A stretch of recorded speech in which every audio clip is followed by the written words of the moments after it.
On a night when the desert sky glowed with 1,000 stars and the wind carried whispers through the palm trees, a story was born. It was the tale of 3 brothers, a princess, and a fruit so rare that it could heal even the gravest sickness, the magic apples of Persia.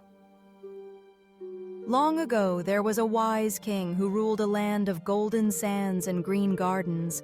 He had 3 sons, each handsome and strong, but each different in heart. The eldest was bold and proud, always seeking glory. The middle was cunning and clever, eager to prove himself. But the youngest was quiet and gentle, often overlooked, though his heart was truest of all.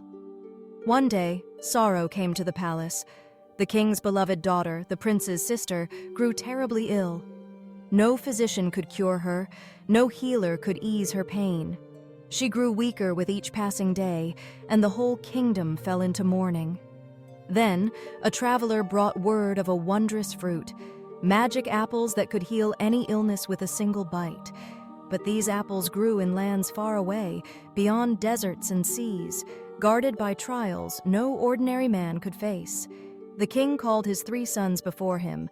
"Whichever of you brings back the magic apples to heal your sister," he said, "shall earn the greatest honor." The brothers agreed, and each set off on his own path. The eldest rode swiftly with soldiers at his side.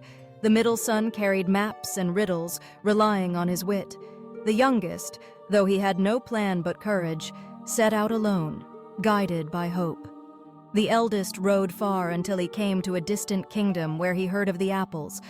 But when he reached the orchard, he saw guards fierce as lions and walls high as mountains.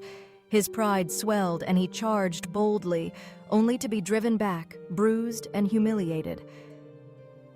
The middle son, clever and sly, found another way. He bargained with merchants, tricked travelers, and through riddles and guile, slipped past dangers. At last, he too reached the orchard. But the trees mocked him, for when he grasped at the shining fruit, it turned to dust in his hands. Meanwhile, the youngest wandered alone through deserts where the sun burned like fire, across rivers that shimmered under starlight, and through forests where the wind whispered secrets. Along the way, he showed kindness to all he met. He gave his water to a thirsty bird, freed a fox from a hunter's trap, and shared his bread with a poor beggar. Each creature, in gratitude, promised to help him if ever he should need it.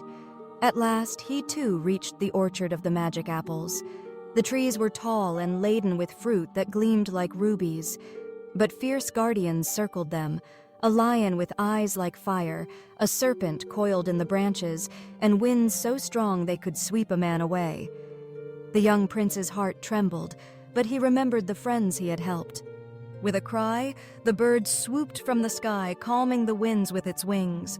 The fox slipped between the serpent's coils, distracting it long enough for the prince to climb. And the lion, remembering the kindness of the water he had once shared, bowed its mighty head and let him pass.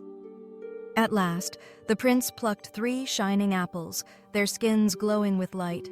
He carried them home, weary but joyful. Yet the tale was not finished. On the road back, he met his elder brothers. Seeing the apples, their hearts turned dark with envy.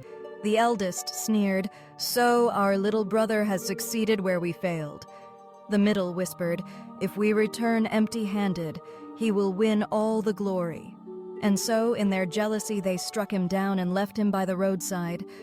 They took the apples for themselves, hurrying back to the palace. The court rejoiced when the apples were given to the princess. She ate, and at once color returned to her cheeks, strength to her body, light to her eyes. The king wept with joy, praising his elder sons for their victory, but the youngest lay forgotten, far from home. Yet kindness does not vanish.